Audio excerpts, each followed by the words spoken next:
This is Captain.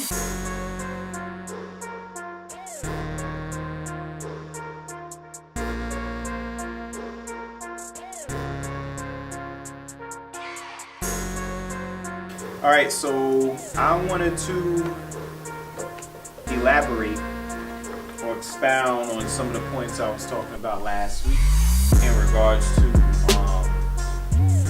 non-native EMF, which is EMF is electromagnetic frequency. All right, and when I say non-native, fancy way of saying artificial, because the sun kicks out electromagnetic frequencies. But because we deal with lights and computers and cell phones, you know, we emit all types of light ourselves these days, but those lights are not complete. The sun is a complete light that has different ratios throughout the day between the rising and the setting that tell our body things to do, while the phones and the tablets are more regimented and they affect us in a lot of ways we have no idea. When you fight a war, you want to know who your enemy is. You know, you want to know what their position is, how many wars and battles they won.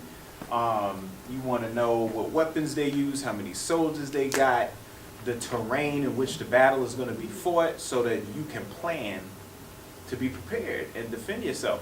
What happens when you're preparing for a fight that you don't even know what's going on? Like, who really, I want by a show of hands, who knows that they're being attacked by light? Exactly. Like hitting the switch on, turning on your TV, you never think in a million years. You like, no, it's white supremacists on TV. You know, you like, no, it's the cops. You know, it's the judge. You know, it's all those things that I can see. I can hear them talking about me. I know how my emotions are, how I feel. That's who the enemy is. But you never think about the thing that you spend 80% of your day entangled with. You know, of course they would put something in this. Of course they would deal with the technology, because we're so entrained in it, we're so connected to it. We never think for a million years that that's one of the things that's banging on us as well. So I wanted to talk about blue light exposure, and I wanted to talk about holiday cleansing night, is because in order for you to rejuvenate your system, in order for your body to properly rest, you do not need any stimuli coming from outside. No stimulus, no infrared, no ultraviolet, none of the colors in between. That's why when you close your eyes at night, it's pitch black. That's what you want. You want to block your curtains out. You ever notice you turn off everything, but it's still got a light on it, right? If you turn off your PlayStation, y'all got any video games? What y'all got? Yeah, think about it. Wait a minute. Let me alphabetically list them. PlayStation through Xbox, Nintendo through Switch. When you turn your video games off, there's a light that stays on, doesn't it? What color? Red. Red. Okay. All of them are red. I know some are green, some are blue. Yeah, PS4 is blue. PS4 is blue, right? Turn off your flat screen. There's a light still on. Oh, I need a light to let me know it's off. How about no light? That's how I know. That's back in the day. That's how you know. The TV is off. There's no light emanating from it. But for some reason, you turn off all these appliances, there's still some type of light on. And when your eyes are closed at night, your skin can still pick up frequencies of light, because you have a protein in your skin called rhodopsin. And this is the same protein that's in the rods of your eyes. So your skin is like an eyeball, so to speak. So this is why you want pitch black darkness when you go to sleep. That way all the light that you absorb during the day is trapped inside the body, and you use that light for communication, to heal, and also to dream. It's sufficient amount in the body.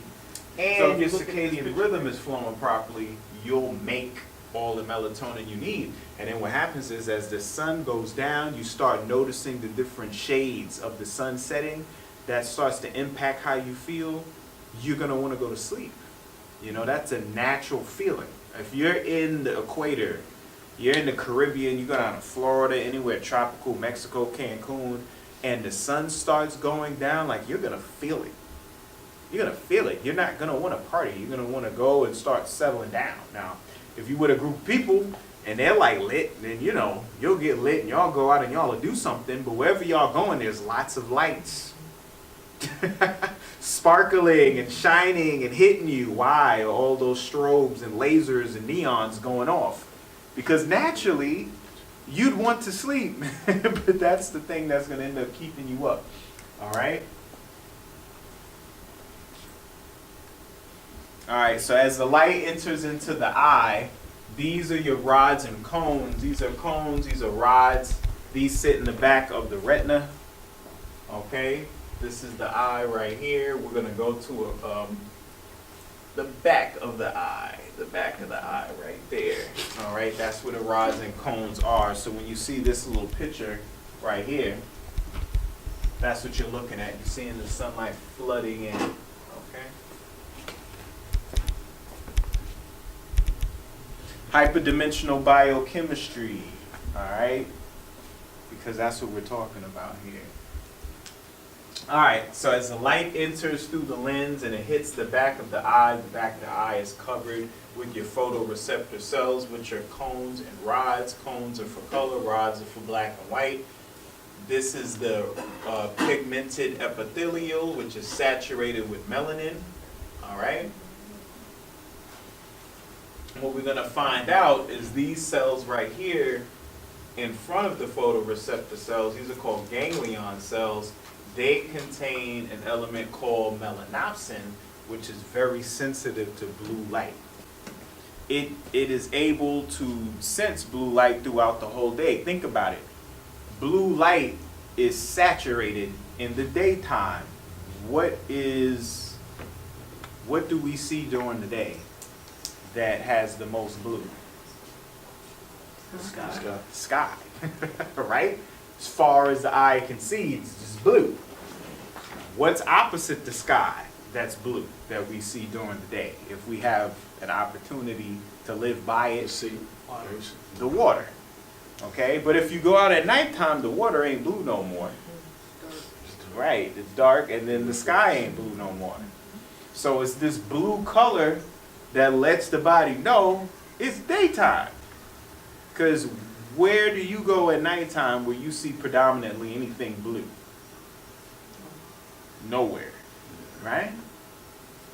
Okay, so inside of these cells right here, these ganglion cells. Now, leptin is a chemical that your body produces that allows you to recognize that you're satisfied. Now, once again, very simple thing that we never really think about. But how many of us strive for satisfaction in life?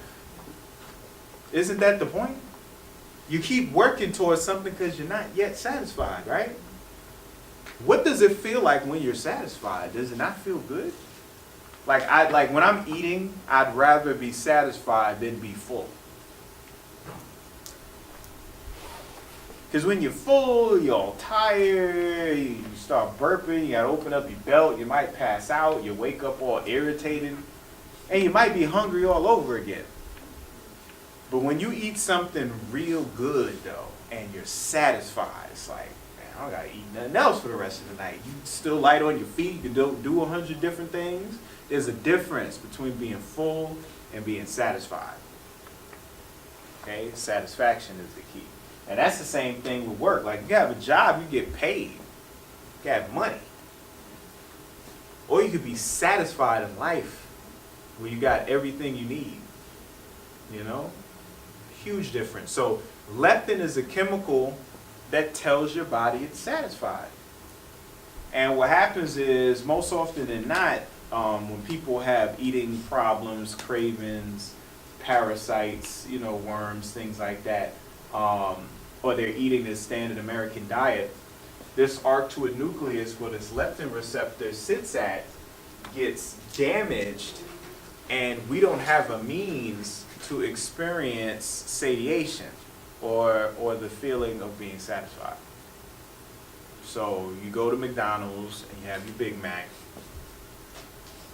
and you have your Big and Tasty, and you go to Wendy's, you get your Slurpee, your Frosty over there, and your fries and your nuggets, and then you go to Burger King and get your Whopper, go to Chinese restaurant, get a couple egg rolls, 4 chicken wings, fried rice, right? You gotta go get some pizza. It just keeps going. Because you keep getting hungry. And you keep getting hungry because you're not filling up your nutrients. You're just satisfying a craving, and your leptin receptor is not working, so no leptin is being produced. But an overabundance of ghrelin is, so you got all this hunger, so you got a problem. Well, the ironic thing is this leptin receptor sits in the same area that is directly connected to the SN, meaning your leptin receptor is directly connected to the light stimulation that's coming in. Meaning it makes sense, because if 2/3 of my energy needs are supposed to be satisfied through sunlight, then the thing that tells me whether I'm satisfied or not should be connected to whatever sensor I use for that light. And that should be directly connected to my nutrition and the food I'm eating too. Because it's all connected, and this is where it's connected at the arcuate nucleus in the hypothalamus, right above the pituitary gland, right behind the suprachiasmatic nucleus, which is your biological clock. Okay? Now I got to give you all of this background, because in order to understand how deadly this blue light stuff is, you know, you got to know what's going on when it's working properly. I wanted to find, you know, nutritional ways to kind of couple with technological changes that you might make, you know, around the house. All right. So as I also mentioned, I was going to talk a little bit about holiday cleanse, because I don't know what people are going to be eating tomorrow, or friends of yours might be eating tomorrow, or family you might be eating tomorrow. They're going to call you up. They're going to be like, man, I ain't boo-booed in 5 days. I got this rash, man, this mucus is coming out my ears. My nose fell off. Like, you don't know what they might say.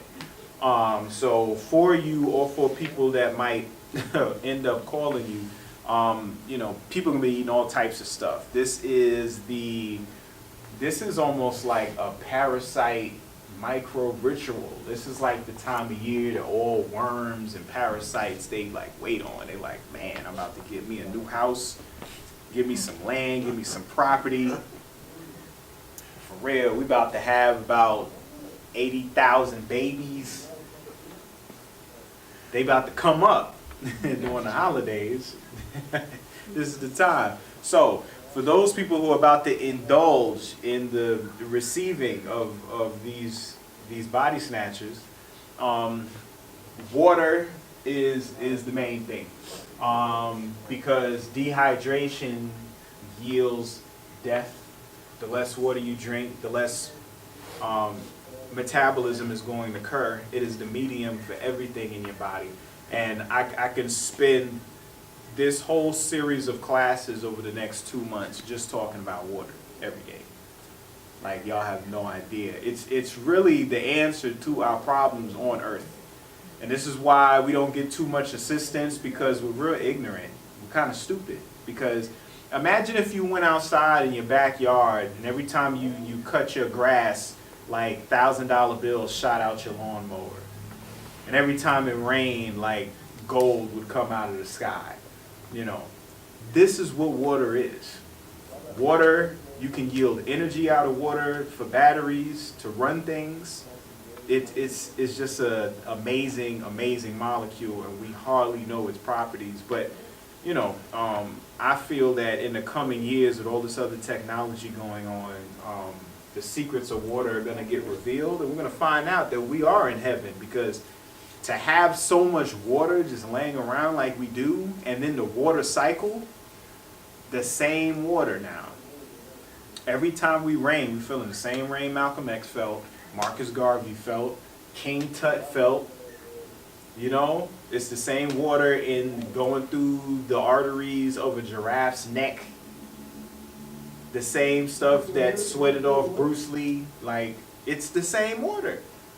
We're all sharing the same stuff, you know, and we'll get a better understanding, sure enough. But water is number one. Hydration, gallon a day. Get your water in. As long as you got water flowing through that body, you're going to defecate, you're going to urinate, you're going to sweat, things are going to move. You're going to be fine, all right? Sunlight, obviously, we've been talking about blue light, so, all day. It would make sense to saturate B movies with blue light because B movies are straight to DVD. They're straight in your home, straight to streaming. So that would make sense. But I didn't notice, and I watch a lot of films. Now that you said it, I'm gonna start paying attention to that. You had a question? You wanted to ask from earlier, the second part? No, my question, I just was curious about that image. That image, okay. Yes, sir. You mentioned the light spectrum and how we only see just a little smidge. Little spick, right. So there's obviously more that we're not A lot aware more. of. That's right. Are there different things that affect us that we're not necessarily? Oh, yeah, most definitely. Yeah. Remember, I said those things we don't see. Mhm. You don't see air either, Right. right? But depending on how the air is blowing outside will influence your behavior when you go outside. You might put a coat on, you might put a t-shirt on, you might not go outside at all. But you can't see that air. You can't see that wind, but you can see the influence of it. So everything over ultraviolet and everything before infrared still influences us. And our brain, our mind, our bloodstream, our body is built to pick up all that stuff. We pick it up. Like, when some energy brushes by you. There ain't nobody else in the house. You got up in the middle of the night to go get something out the fridge. You felt something. You felt something. Now, whether it was a person or the energy or whatever, who knows? But you pick it up. You know what I mean? And that's why you take care of your body so well, because we have the ability to be very in tune with our environment. And the more in tune we are, the more engaged we become with the environment we're in, the more dormant genes start to wake up. Okay, and that's what that whole X-Men thing is about, where people start getting powers. Remember, they all get powers when they're stressed out in puberty, because a circumstance forces them to react. You see? So it's the environment directly connected to our mitochondria that dictates what genes will be activated and what genes won't be activated. And we have not, you would think with everything we've been through, we have been put through enough for it to happen, but we haven't been triggered the right way for certain things to yield, because even though we're getting shot in the street, we don't get no justice in courts and all that, we're still doing so many other things to desensitize ourselves. We can't find the blessing because we're not being consistent with the follow through, But yeah, we're sensitive to pick all that stuff up. So what you're saying is, sometimes I guess it's difficult to deflect all the other things, but the way that we combat it is by taking care of what we can through the food that we eat. Yeah, through the food that we eat, crystals, candles, smudging. There's so many sacred rites that still exist that not all of us are aware of, and some of us might think is just spookism or whatever, but it works. Tourmaline. Tourmaline does repel negative energies. It's true. Jet black rock, and it knocks things aside. Now, one day they're going to come up with a quantum mechanical. He got his tourmaline right there. See?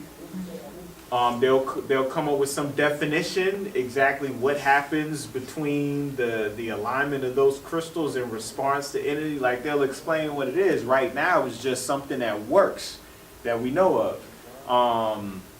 Smudging, with the white sage, those oils, purifying auras, that's going to be something else that they're going to end up breaking down and showing exactly what's going on between those oils and the fumes and the aromatics in regards to the electromagnetic layers that are around your body and how it gets everything aligned again. Like, these things work. So you have to, the same way that you want to take care of how things are flowing within inside your structure by way of what you're putting in it, you want to govern what your immediate environment is, your home, you know, the people that come in and out. You know, you're taking your shoes off at the door.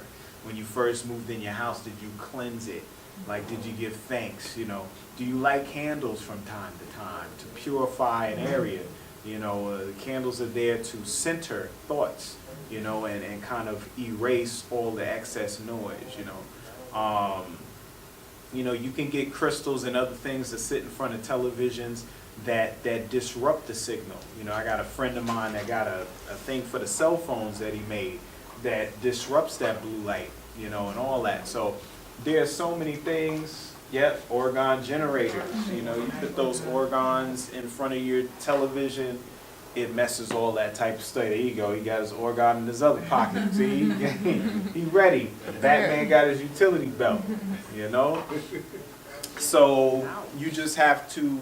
So that means if it has its own DNA, and it's seeing how you're eating, and the environment stimuluses that you're getting, then it can dictate what is transcribed and what's not transcribed in the genome in the cell. You see?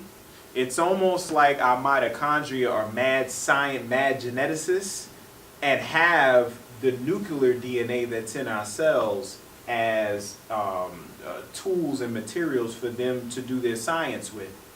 And what they decide to do is based on the environment you're in and what you eat. So if you eat garbage, you're in a garbage environment, and the mitochondria is going to get on that and the materials and start whipping something up. And certain things going to get expressed in that cell to tear you up. But then when you do the right thing, then they start doing the right thing in there as well.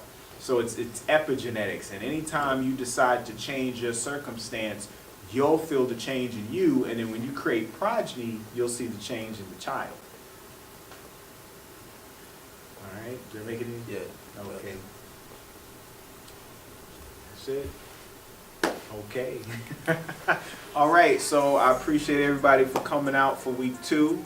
Steady roll going on right now. You know, it's always hit or miss when it's during the holidays. Why would I expect my people to be here learning about their health instead of stuffing up the anus of a turkey? Like, why would I think that, you know? That's just crazy on my part. So I will be resuming next week, Wednesday at 6:30. Tell a friend, bring somebody with you. We will continue this dialogue, getting into the physiology of the body. How did y'all enjoy the class? We had some youth last week. How did y'all like it? Interesting. I'll take interesting. Because that's better than y'all being asleep. They could have been. Right. We're just looking at you like I get all this on YouTube, man. You know. So I definitely appreciate y'all coming out, staying attentive. Whatever y'all took from this, go home, research it. You never know what it might do to you. Definitely. So of course I have some items over there on the table. We have the warm sea moss complimentary. Today wanted to give everybody, you know, some nutrients, some warmth. But if y'all did want to get some products on the way out, I have it. If not there, it's on the website. And if you have any questions, you can send it to my email.